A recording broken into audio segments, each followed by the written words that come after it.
Picture this. It's a quiet Saturday morning in suburban Australia. The lawns are freshly cut. The air smells like coffee and fresh-baked pastries from the cafe down the street. Nervous couples stand in clusters, clutching numbered paddles, whispering to each other about their maximum bid. Kids play basketball in driveways. Everything feels normal, peaceful even. Then you hear it. A voice cuts through the morning calm. "Do I hear 1.3? Someone raises a paddle. The auctioneer nods. The price climbs. 1.35, 1.4, 1.5. The crowd shifts. Some people fold their arms and step back.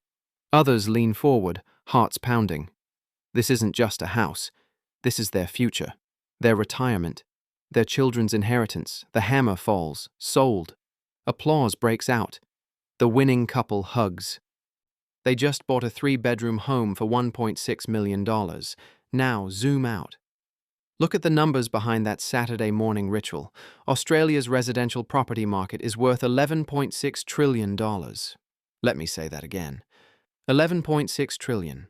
That's roughly 5 times Australia's entire gross domestic product, which sits around 2.6 to 2.7 trillion. The property market alone dwarfs the combined value of the top 50 companies listed on the Australian Securities Exchange. Think about that. All the banks, all the mining companies, all the tech firms, all the retailers, combined. Still smaller than the value of houses. Here's where it gets strange. Capital is supposed to flow into productive assets. New industries, innovation, machinery, research, things that create output. Generate jobs, build wealth. But in Australia, capital isn't doing that. It's being absorbed by existing dwellings, homes that were built decades ago, assets that produce no new output. They just sit there, appreciating in price, while the economy reorganizes itself around them. Between 1973 and 2024, Australian house prices grew at an average of 7.5% annually. Sounds impressive, right? But here's the trick. Adjust for inflation, which averaged 4.94% over that same period, and the real returns dropped to around 2.5%. Not terrible, but not magical either. And here's the kicker. Real rents barely increased during that time, meaning the gains didn't come from homes producing more income. They came from multiple expansion. A fancy economist way of saying people could simply borrow more, so prices inflated. The gravity is already bending. You just can't see it yet. But it's there, pulling everything toward the center. And the center is housing. Not innovation, not productivity, not the future, just housing. And that Saturday morning auction, that's not prosperity. That's the sound of a country eating itself. But how did we get here? And more importantly, where does this end? Because the fuel that powered this machine for 50 years is running out. And when it does, the whole system is going to learn a very hard lesson. Stay with me, because what comes next is where the fantasy ends and the math starts screaming. Zoom out further. Pull back from that suburban auction and look at the whole country. You'll see cranes dotting city skylines, scaffolding wrapped around apartment towers, real estate agencies dominating every shopping strip, mortgage ads plastered on bus stops, billboards promising low rates and easy approvals. The entire economy seems to orbit around one thing. Property, real estate became the main engine. Not because it produces value, not because it builds cars or writes software or cures diseases, but because rising house prices create paper wealth, and that paper wealth fuels consumption. Someone's home goes up by $100,000 on paper. They feel richer. They refinance. They pull out equity. They buy a new car, renovate the kitchen, take a vacation. The economy grows. Gross domestic product ticks upward. Politicians smile. Everyone cheers. But underneath, something is rotting. Productivity growth slows. The Reserve Bank of Australia revises the country's long-term productivity trend down to 0.7% per year. That's the fancy economist way of saying the economy is barely getting better at making things. Workers aren't producing more per hour. Businesses aren't innovating faster. The country isn't becoming more competitive. It's just shuffling money around, mostly through housing. Gross domestic product grows, sure, but gross domestic product per capita weakens. The pie gets bigger, but each slice gets thinner. The economy becomes structurally dependent on three things: debt, consumption, housing turnover. People borrow to buy homes. Those homes appreciate. They borrow against the appreciation. They spend the borrowed money. The spending shows up as economic growth. Repeat. It's a cycle, but it's not a virtuous one. It's a trap disguised as prosperity. Meanwhile, the productive sectors starve, manufacturing collapses, advanced industries relocate offshore. Research and development funding lags behind competitor nations. Australia becomes a resource exporter and a housing speculator.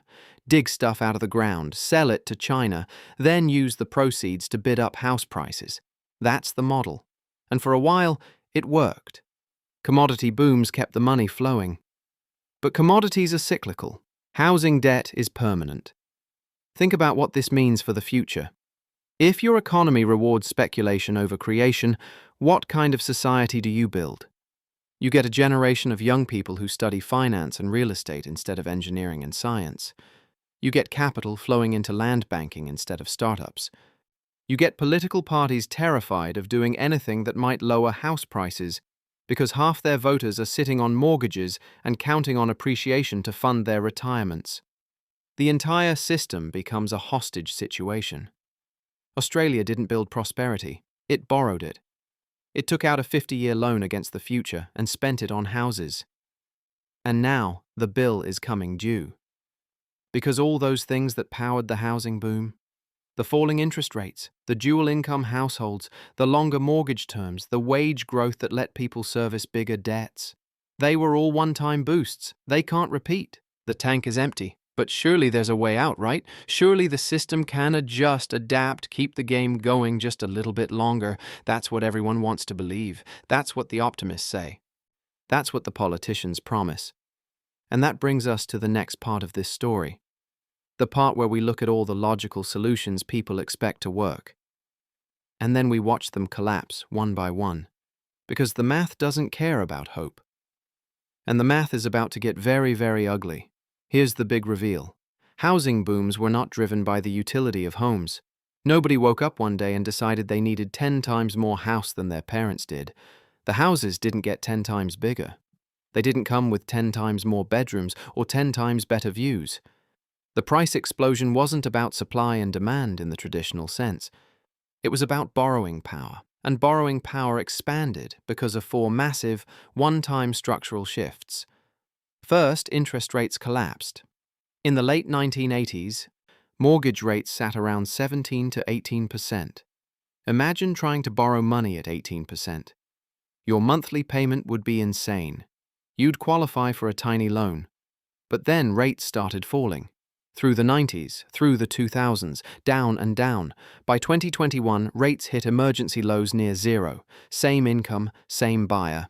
But suddenly you could qualify for an exponentially larger loan. The bank would lend you 5 times what they would have lent your parents, not because you were richer, not because you were smarter, just because the cost of money had collapsed. Second, dual-income households became the norm. Back in the day, banks assessed mortgages based on one salary.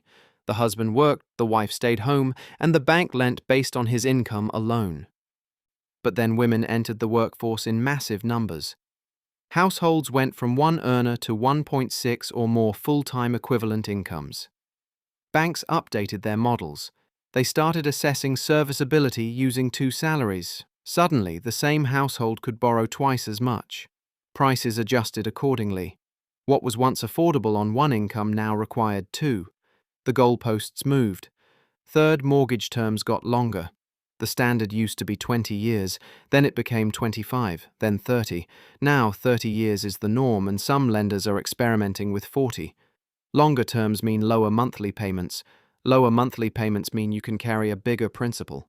Same income, bigger debt load. The payment stays manageable, but the total amount owed balloons. You're not buying more house. You're just spreading the pain over more of your life. Fourth, real wage growth. Historically, even if you took on a big mortgage, inflation and wage growth would bail you out over time. You borrowed $100,000, which felt massive, but 10 years later your salary had doubled and that $100,000 felt manageable. The debt inflated away. It shrank relative to your income. That was the safety valve. That was the escape hatch. But wage growth has slowed significantly in the early 2020s. Salaries aren't keeping pace with inflation the way they used to. The debt doesn't shrink anymore. It just sits there, heavy and permanent. So here's the logical conclusion people expect. They think, okay, that cycle will just repeat again. Interest rates will fall further, households will find a third income somehow, mortgage terms will stretch to 50 years. Wages will pick up, the machine will keep running. Problem solved. Nope. Interest rates cannot fall from zero to negative infinity. You can't cut rates below a certain floor without breaking the financial system. We've already hit that floor. There's no more room to fall. The dual income saturation has already happened. You can't add a third full-time earner to a household without fundamentally changing what a household is. Extending loans beyond 30 years becomes generational. You're not buying a house anymore. You're passing a debt to your children. And wage stagnation means the debt doesn't inflate away. It just compounds. The fuel tank is empty. The tricks that powered 50 years of housing appreciation can't repeat. And yet, the economy is still structured as if they will. Politicians still promise rising home values. Banks still lend as if wages will grow. Buyers still assume prices will keep climbing. But the math has changed. The foundation has cracked, and nobody wants to admit it. Because admitting it means facing the next terrifying question. If the fuel is gone, what happens to everyone who's still carrying the debt? That's where the zombie mortgages come in. And trust me, it gets worse. Let me give you a number that should terrify you. Household debt in Australia sits around 180% of disposable income.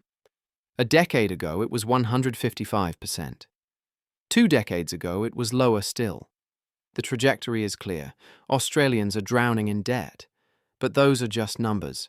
Let me translate that from economist speak into visceral reality. Every extra dollar the average Australian earns is already spoken for. It's claimed by past decisions, by mortgages taken out 5, 10, 15 years ago, by loans that seem manageable when rates were low and wages were rising. Those dollars don't go to savings, they don't go to starting a business, they don't go to investing in education or having another child. They go to the bank month after month, year after year. The household becomes a conduit. Money flows in and money flows out and nothing accumulates. Consumption weakens, productivity weakens, risk rises. The economy looks healthy on paper because gross domestic product is still growing. But dig deeper and you see households trapped in a cycle of service and survival. They own homes technically, but those homes own them. Then the structural constraints kick in. In February 2026, the Australian Prudential Regulation Authority introduces a new rule. Banks must cap new loans with a debt-to-income ratio of 6 or higher at a maximum of 20% of their total lending. That's the fancy way of saying if you're borrowing more than 6 times your annual income, the bank has a hard limit on how many of those loans they can approve. The intent is to cool the market, to prevent reckless lending, to protect borrowers from themselves. But here's the unintended consequence. A growing share of borrowers become locked. They can't refinance, they can't switch lenders, they're stuck with whatever terms they currently have. If rates go up, they can't shop around for a better deal. If their financial situation changes, they can't adjust, they're frozen in place, chained to a mortgage that dictates every decision they make. High repayments force households to cut spending in other areas. Childcare gets delayed, education gets sacrificed. Small business investment dries up. People stop taking risks because they can't afford to. The mortgage becomes the central organizing principle of life, not career ambitions, not family planning, not dreams or aspirations, just the mortgage. Pay it, survive it, repeat. This is how zombie mortgages emerge. People technically own homes, they have their names on the deed. But every decision in their lives is dictated by mortgage survival. They can't move cities for a better job because they can't sell without taking a loss. They can't start a family because they can't afford childcare on top of the mortgage. They can't invest in themselves because there's no money left over. Their standard of living stagnates even as nominal gross domestic product looks healthy. The economy grows, but the people inside it are stuck. And here's the logical solution the audience expects. Just build more homes, increase supply, flood the market with new housing, prices will fall, Affordability will improve, problem solved, right? Nope. Again, the system isn't about supply, it's about the debt machine driving prices. You could build 1 million new homes tomorrow, and if banks are still lending 6, 7, 8 times income, prices will just adjust upward to match borrowing capacity. Because the limiting factor isn't the number of homes, it's the amount of debt people can carry, and that amount is already maxed out. The debt-to-income wall has been hit. The zombie mortgages are spreading, and the longer this goes on, the more the entire society starts to hollow out. But it's not just Australia that should be worried, because what's happening here is a warning, a preview, a case study in what happens when you turn housing into the economy, and the rest of the world is watching. Picture a dinner table, parents in their 60s, kids in their 30s. The conversation drifts to housing, as it always does.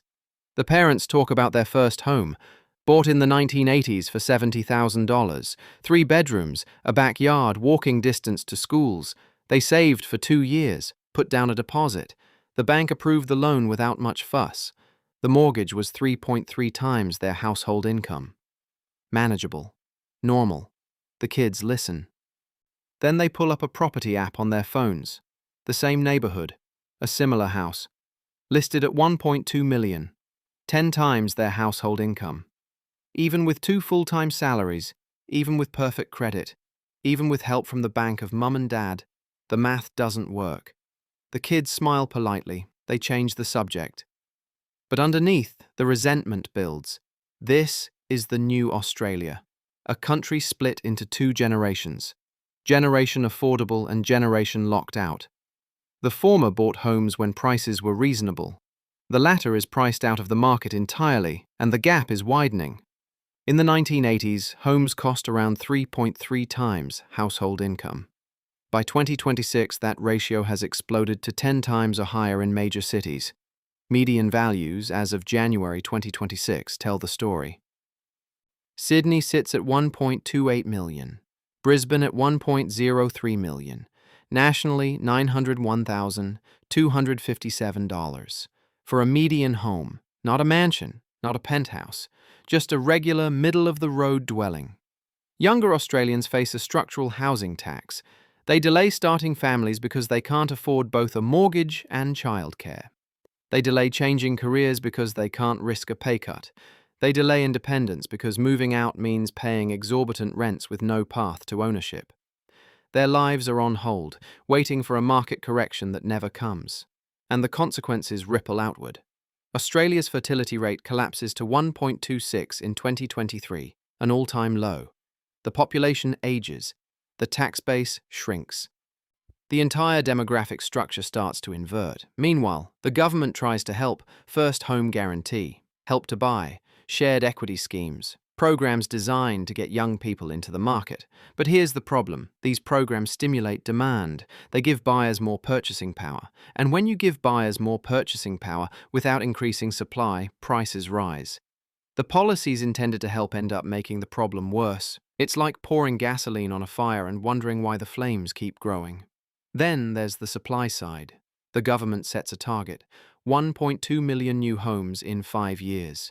Ambitious, necessary, impossible. Construction firms collapse under the weight of rising material costs. Skilled labor shortages choke progress. Planning regulations strangle development. Supply repeatedly fails to meet promises. The gap between target and reality widens every quarter. And the longer it takes to build, the more expensive it gets, which means the homes that do get built are priced for investors, not first-time buyers. Housing has become a state-protected asset class, not a social foundation. Policies are designed to keep prices high, not to make homes affordable, because too many voters have too much wealth tied up in property. Any politician who proposes a real solution, something that would actually lower prices, gets crucified. The homeowners revolt. The real estate lobby mobilizes.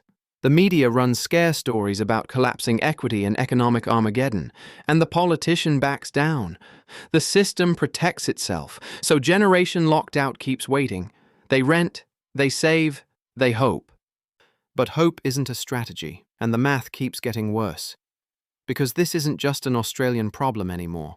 It's a global warning, a case study in what happens when an entire economy becomes a real estate speculation machine. And other countries are watching, some with horror, some with recognition, because they're already halfway down the same path. Australia is just further along, the canary in the coal mine. And the canary is choking. Australia becomes a case study, not in success, in over-financialization, in what happens when you let one sector consume the entire economy, when you sacrifice productivity for asset price inflation, when you trade the future for the illusion of wealth today. And the world is watching.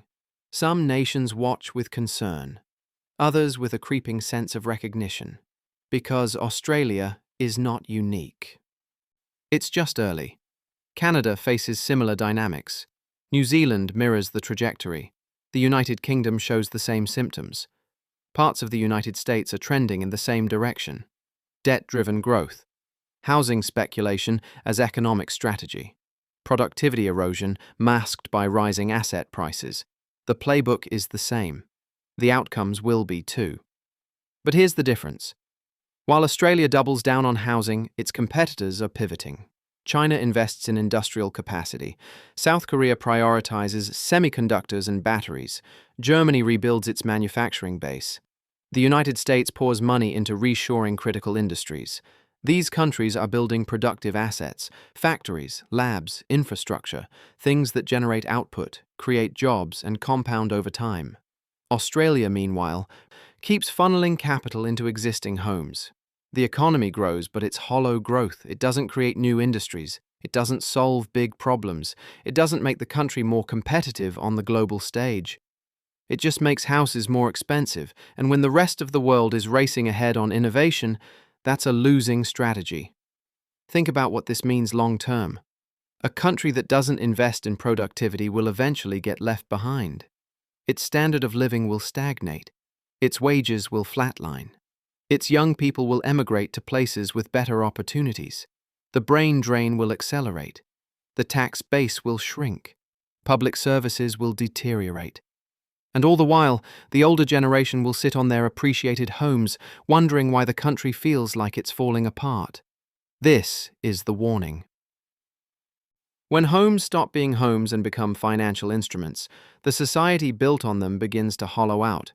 When speculation replaces creation, when debt replaces investment, when asset prices replace productivity, the foundation cracks. And once it starts cracking, it's very hard to stop.